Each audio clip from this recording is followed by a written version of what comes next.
अस्सलाम वालेकुम दोस्तों, 5 जून 2025।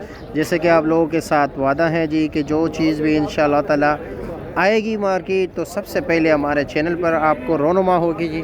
माशाल्लाह ये देख सकते हैं जी, लीची लीची पहुंच गई और जो इंशाअल्लाह ताला फिर जो अच्छी क्वालिटी का माल होगा वो फिर ईद के बाद ही आएगा। लेकिन वैसे जल्की आ गई तो मैंने कहा मैं भी अपने नाजरीन को ज़रा जल्की ही दिखाऊँ।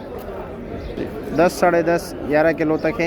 ये दाना है जी, ठीक है। तो साबुत गुच्छे है जी। अजी साहब, अच्छे वाला क्या रेट चलाया आपने? 5,000 के लगभग चलाया। अच्छा, और वैसे ये दाना क्या रेट बिक रहे हैं? ये 3,500 4 हज़ार का बिक रहा है। अच्छा जी। वैसे इंशाअल्लाह ताला बेहतरीन माल कब शुरू हो जाएगा? ईद के तीसरे दिन। ये खानपुर से है? नहीं। अच्छा, पंजाब का है। अच्छा, शेखोपुरा का है। यानी ईद के बाद इंशाअल्लाह ताला सीज़न। ठीक है जी, शुक्रिया आपका जी, बहुत शुक्रिया।